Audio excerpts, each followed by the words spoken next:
Are the Kansas Jayhawks officially back after a dominating win over UCF? We'll discuss that next on the Hum, a Kansas Hoops podcast.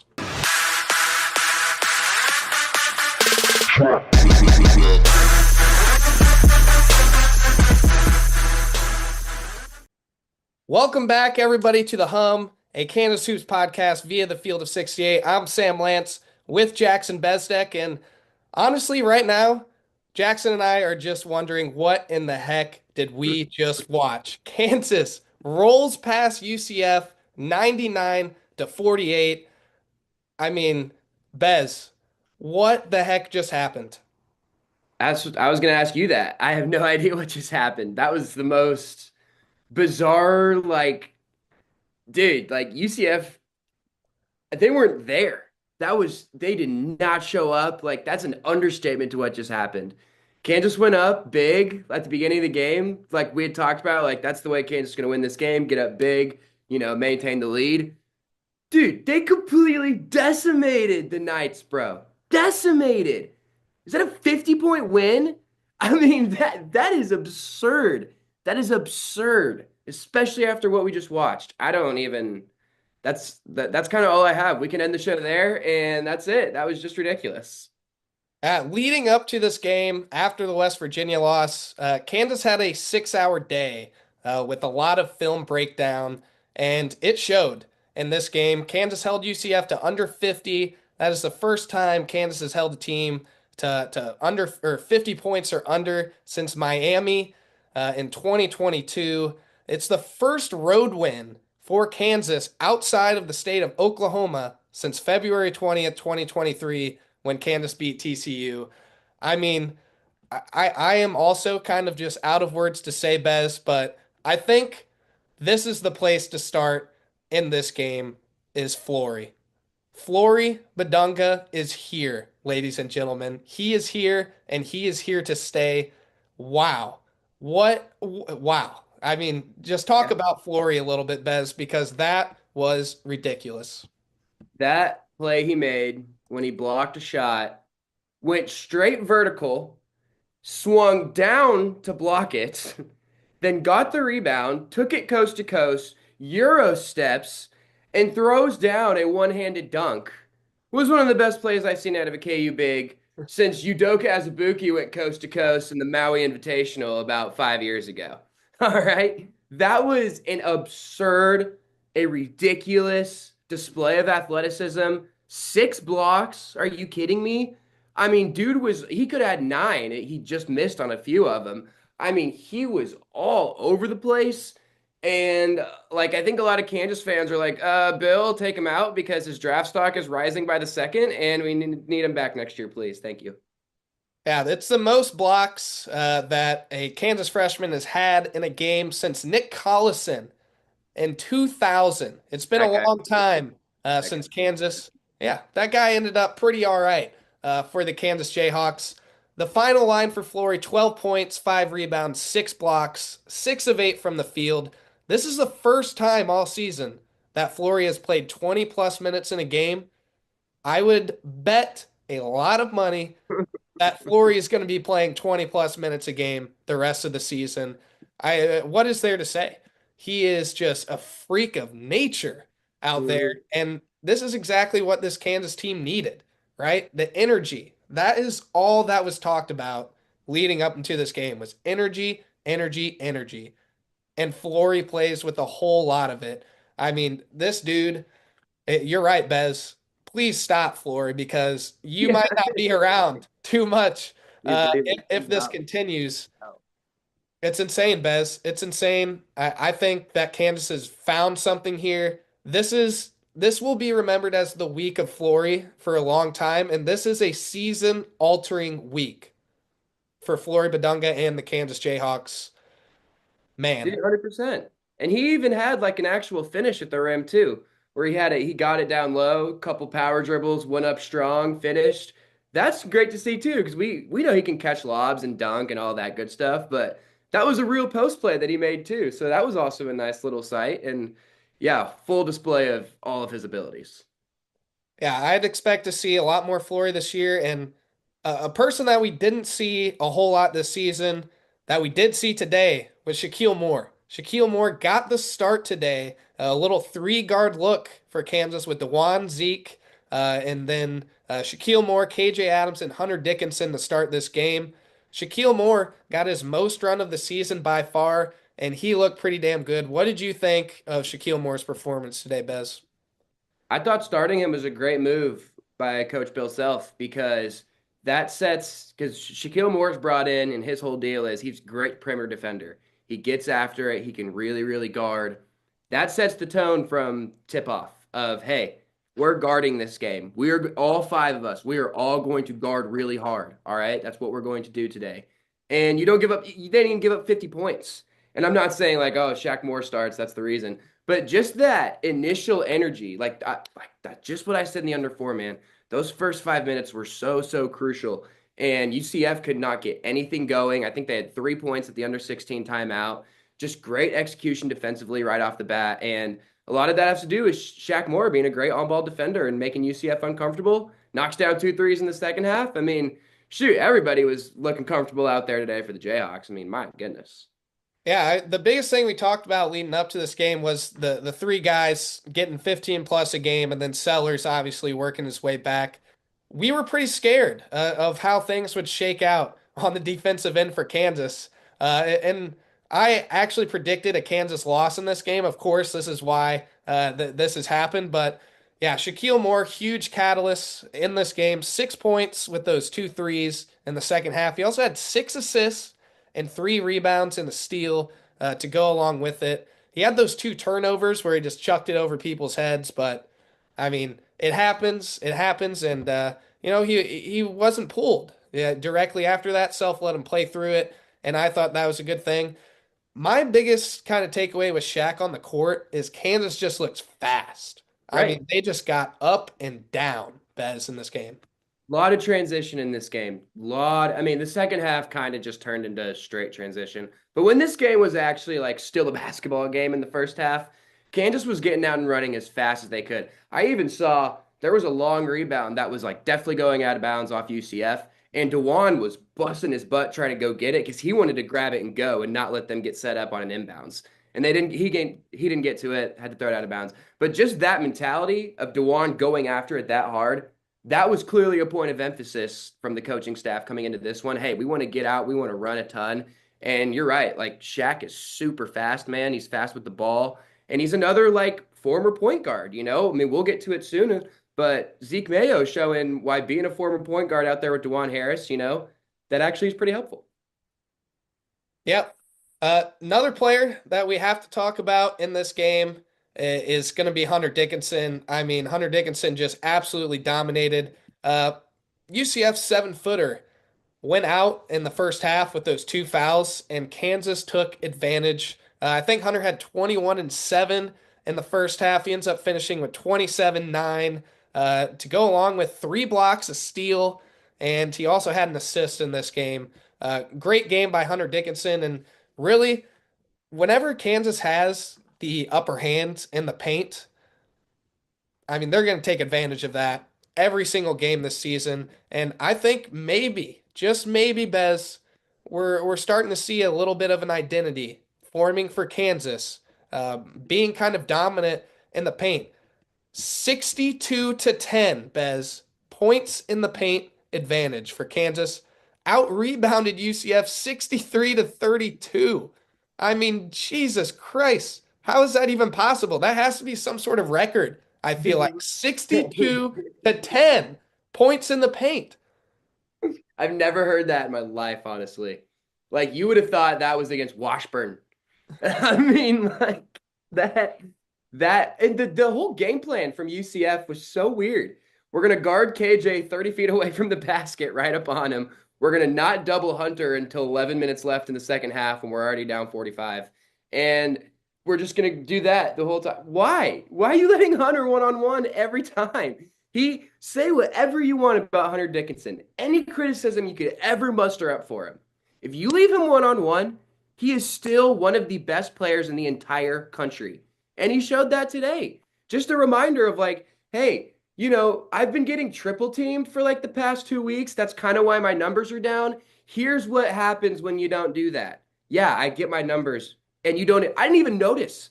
I looked at my phone. I was like, "He's 18. What in the really?" Because it was so easy. It didn't even feel like it was happening. Yeah, everything for Kansas was easy in this game. I think to your point, I don't know what UCF was doing defensively, but like how many just wide open layups, just back cut, just dump it off, layup. It was insane, man. It's just hard to I haven't put even the stomached it words what yet. just happened. It is. It's so. And one of the biggest like conference game blowouts I think I've ever seen from Kansas ever. I mean, I literally can't think of. I think the '08 championship team senior night against Texas Tech was a massive blowout. I need to go back and look at that game, but dude, this was a 50-point win, Sam. UCF is probably going to be a bubble team too. I mean, I don't think they're, necessarily guaranteed to be in. They had kind of a weaker non-conference, but this is a team that's going to be there, when March rolls around. So it's a big win. It is an absolutely huge win. A couple more things to touch on. Zeke Mayo, a little quiet in this game, 6 points only, but he dished out 8 assists, grabbed 5 rebounds. We also had AJ Story. He had 11 points, but a lot of those points came at the end of the game. And AJ wasn't subbed in till around like the 8 minute mark in the first half, which I thought was interesting. Um, Rylan Griffin in this game, 4 of 4 from three with 14 points. The wings kind of showing a little bit in this game, and Kansas is going to need a lot more out of these wings as the season moves on. But man, I found that tech score. It was 109 to 51. really, So wow. I was right. It did feel like that. And that felt like, I mean, oh my gosh, that was, yeah. Rylan, yes, there we go. 4 for 4, baby. Get those shots up. What was Kansas as a team from three? Because it felt like they were 30 for 30. Kansas ended the game from three, 9 of 23. 9 of 23, 39%. Not Efficient. too bad. We'll Not take too that. bad at all. I'd like to see a little more even. Yep. I think that's above the season average still for Yeah. 3 pointers in a game. So pretty positive there. But I want to talk about KJ Adams as well in this game. I did a little digging. Bez, KJ, 8 plus rebounds in this game. Kansas, whenever KJ has 8 plus rebounds, they're now 8-0. And before this game, they were 7-0 with an average margin of victory of like 12.6 points. Obviously, that margin of victory just went way up. And it's not all against bad teams. I mean, you got Texas, Oklahoma, TCU, Texas Tech, and Texas again, all in here in those games. So KJ Adams rebounds and Kansas plays good. Crazy. Crazy It's development. shocking that that is a positive correlation, those two things happening. I mean, wow. Like that was a good matchup for KJ, I think, because UCF was playing small, except for their one big. If he was ever in down low, like I didn't even really think he played a whole lot and was not effective. So UCF was generally pretty small out there, and those are the matchups that we've seen go well for KJ this year. When and like I said earlier, they're regarding him like he could shoot. So his athleticism is going to work perfectly for that. He's getting by people. He was actually making some great passes, I thought, too. Just overall, like, hey, these guys have Twitter, by the way, everybody. They saw everything you've been saying. These guys have Twitter. Like they see it. They know. There's a little extra hop in his step today. A couple of his blocks too. Goodness. That was like a JV game, dude. Like that was so ridiculous. Him and Flory, those were some rejections. Dikembe rejections, man. That was awesome. Yeah, Kansas ends up finishing with 10 plus blocks in this game, 12 total. Most it's had in a while. I forget the exact stat on that, but that's the most it's had in a while. Bez, this is where I want to go with you now. What do you think of the starting lineup featuring Shaquille Moore? Is that going to stick around? And what do we just think kind of in that? I don't know if it sticks around, but I do think it opens an interesting door of you use that fifth spot as a matchup kind of starting spot where you've got Dwan Zeke, KJ Hunt. Like we talk about KJ all we want, man. We can talk about KJ all we want. He's the starting four for this team. It is what it is. So that leaves that third spot. You see Shaq Moore today. Okay, that's a good start against UCF. They got a lot of good guards who can create and score. Shaq's a kind of a lockdown perimeter defender. Throw him out there against that. Maybe a more defensive minded team. I want Rylan in there to kind of stretch the floor a little more. Their wings aren't really going to necessarily kill us on the offensive end. Yeah, let's throw Rylan in there. Maybe even AJ if his confidence goes back up. Maybe even Diggy. You can throw him in that lineup too. So I think it just opens a door for a possibility of whatever Self feels like is the best matchup in that game. I think that's what he's going to roll with. But maybe it is Shaq. Maybe Shaq's the answer to a lot of those questions. But it was just good to see that's another option, and he played really well. Yeah, I mean, before the season, we talked about the options. I mean, Bill Self was talking about how he has a bunch of them this season. Wasn't necessarily the case last year. We saw that in this game. I mean, everybody played well, Bez. There wasn't a single person on the court today that was like, man, he really didn't do much. Yeah, David Coit, 1 of 8 from the field, but he still had 4 assists, 3 rebounds, and he was bringing all sorts of energy, picking up full court.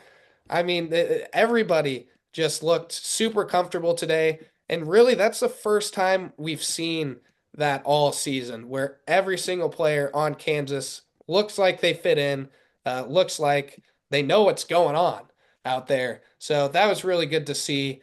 But yeah, I'd agree. I think the starting five is set with the four, but that last spot, it's going to be matchup based. Personally, I'd like to see Rylan Griffin kind of take that role and solidify that role. Kansas needs his shooting, but man, you put Griffin in there, and now you got Shaq, AJ Storr, and Flory coming off the bench, potentially playing 20 plus minutes per game. The rotation is shaping out, Bez. It's shaping out right now. Yeah, and it's the only thing I'm a little worried about is it. I mean, that might have been the most unprepared I've ever seen a basketball team in UCF. That was just ridiculous. I mean, what did did they not watch the West Virginia game at all? Did they watch 0 seconds of it? Because they didn't do anything West Virginia did. And West Virginia's coach said, "Well, I did what Creighton did." Because Creighton, found a way to stop Kansas and was pretty dang effective at it. So our concern this whole past episode was, well, shoot, West Virginia just laid the blueprint for the whole conference. And then UCF said, nah, we're just going to do our own thing. And that thing was really bad. So I'm just kind of, slightly cautious that it's definitely never going to be that easy again. But yeah. I think the Arizona State game is going to be pretty telling because, of course, they have some pretty good bigs. They have Sannon down there. They also have Jaden Quaintance in the paint. So two guys who are, NBA level talents. I think we're going to see kind of in this Arizona State game how it translates, how they guard Kansas. KJ Adams, he had an advantage in this game. We've seen this season. Whenever he has kind of the physical, athletic advantage, he's going to have a good game. Whenever he doesn't, that's whenever KJ kind of struggles and this team kind of struggles. So, yeah, it's going to be really interesting to see kind of coming up here how Kansas is going to end up looking, especially against Arizona State. I think this is a really good barometer game to kind of see, okay, is what we just saw sustainable? Is that going to be able to happen in the future? And then after Arizona State, it's 2 road games against Cincinnati and then Iowa State. So road doesn't get much easier. Yeah. I actually went to Iowa State Baylor yesterday. Was not impressed by the Hilton Magic, I'll be honest. This guy, I get it was a Christmas break game. All I'm saying is I was not impressed, and I'm going to be real upset when that place is absolutely on fire when Kansas comes to town for the Cyclone Super Bowl once again. But yeah, I agree with you. The Arizona State game, like let's see it twice, Kind of like when you are guarding a non-shooter and they hit one. It's like, all right, well, you hit one. Let me see you hit two. So I just I that's not gonna. I don't know what UCF was doing, dude. That was just so weird, so weird. It was just no plan at all defensively. Just let Hunter kill you. Was that the plan? Like let Hunter get his, and then we'll guard everybody else. I don't think that's a very good way to stop Kansas. And then once Kansas gets out in transition, dude, I still But think, and I know you do too, one of the best transition teams in the country when they're rolling. So if I want to see that going forward a lot more of, I love that transition. They were clearly very effective with it today. Let's get rolling with that a lot more. Dewan, I like that pace. Push this ball up. Let's go. Let's Zeke, Shaq, whoever's in there. Push, push, push. all right, Bez, this is where we'll kind of wrap up here. All of our Field of 68 After Dark friends pushing the panic button on Kansas, right? We kind of talked about that a little bit last episode. Is your hand off the panic button now? Is this sustainable for Kansas? Do you think what we saw today is a season kind of changing moment?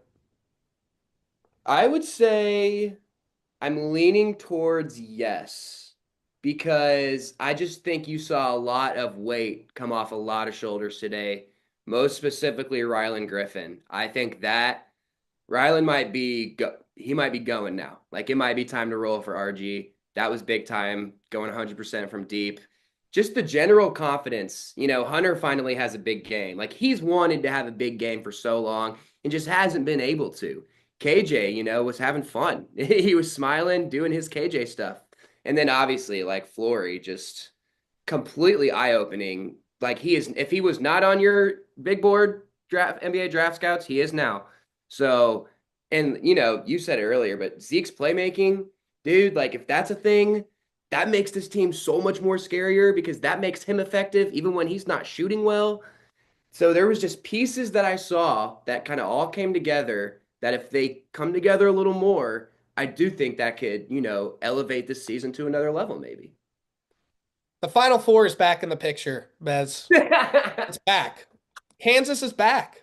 We're winning it. The We're all Jayhawks are the way back. back. They All the found way back. something. They found Flory. He's gonna be playing way more now. Self was talking about it on pregame radio. He's gonna be playing more. I that was an eye-opening performance for me. I don't think that Kansas from here is going to regress. Okay. I don't think that there's going to be any more of us questioning, does this team have what it takes? Because this team has always had what it takes. And a little bump in the road or two is Mm, only going to make this team better. If you think about the national championship season, there were all sorts of bumps in the road. And Kansas, just pulled together, ended up making a killer run. So I'm all on board right now. I think the Jayhawks are primed to get back to the Final Four. They're finding out kind of their rotation. Mike Vernon had a really interesting newsletter today that kind of talked about how KU has been really reliant on the big three, and the mix of minutes hasn't really uh, kind of meshed with all the other guys. I mean, today we saw how many different lineups out there. right. Yeah. Self was experimenting with all sorts of different lineups, and I really think Kansas has found something with Flory, especially emerging. This team, it's on the upward trajectory now. I agree with all of that. I'm just a little hesitant on the like, when the West Virginia defense comes back, we still don't know how Kansas is going to answer that because we just didn't see it today because UCF played so terribly. Simply, they were so bad. That's the only reason I'm not fully jumping in with you is because I still want to see it. Like the questions are still there. I feel like, I feel like the KJ questions are still there because that UCF game plan it's not what Kansas is going to see for the most part. So until I see a game, another sloppy, mushy, low scoring, Kansas can't figure it out game where they come out on top, I want to see what that come out on top looks like for Kansas and who those 6, 7 are that play in the second half, because, the rotation is going to get a lot shorter minutes wise because they're not going to be up 40 every game, but who's going to be? Is it going to be Shaq sometimes? It's going to be Diggy sometimes. AJ, huge question mark right now, but yeah, we'll see going forward. I just want to see one. Just want to see one. KJ Adams tied the season low in minutes, 24 minutes. The other game that he had 24 minutes was the Oakland game. Kansas also dominated that game. Maybe a little bit of a sign. Uh, I think if KJ stays under 25 the rest of the season, that would be a good thing. But yeah, the questions are still there. I think, though, whenever Kansas had that film session, I think a lot of what was being talked about is okay, how do we counteract what West Virginia did to us. UCF didn't exactly uh, have a good game plan like West Virginia to stop Kansas, but I think Kansas is working out their problems. They're working out their kinks, and this is just a huge confidence booster. Kansas playing Arizona State on Wednesday, coming up next. They won't fly out of UCF after the game tonight. They're stuck there, and of course, we're in a blizzard here in Lawrence, Kansas, like 12 inches of snow right now. I have not left my apartment in 2 days, so it's fun times. But yeah, Bez, the Kansas Jayhawks, 99-48 win. The Hawks are back, baby. The Hawks are back. Feels good. Feels good. It does. It does feel good. All right, y'all. We will be back really fast at the under four, talk a little bit of housekeeping, talk what's coming up here on the Hum podcast. Stay tuned with us. There is no sport in America that is more difficult to follow than college basketball. It can be overwhelming. That's where the Field of 68 Daily comes into play. The Daily is your go-to source for injury updates, recruiting news, and transfer portal additions that actually matter. For just $50 a year, get access to the same information that your favorite team's coaching staff is subscribed for. Quality content can be hard to find in the college basketball space. The Daily is here to help you with that. Welcome back, everybody, to the Hum, a Kansas Hoops podcast via the Field of 68. Just have a little bit of housekeeping to go over here. Of course, we got this episode out coming soon, going over UCF. We will also be back either Monday or Tuesday with a very special guest. Jeff Goodman will be joining the show to talk about the Kansas Jayhawks, see what his thoughts are on the team. Then from there, we got Arizona State game. After that, we will kind of recap that. We will also preview Cincinnati with their beat writer, Neil Meyer. And then from there, we got the Iowa State game. Jackson and I will be in the same room after the Iowa State game and plan on doing a little same special there. Conception. So that's what's kind of coming up here on the Hum. Hopefully, we're going to try to get some more good guests coming on the show, like Evan Maya, John Fanta. Really, we're just working hard to get you guys the guests that you guys want to see. If there are any guests that you want to see, you want me to go after, go ahead and drop a comment. We'll try to get it done. But that's all we have for today, y'all. Thank you so much for joining us.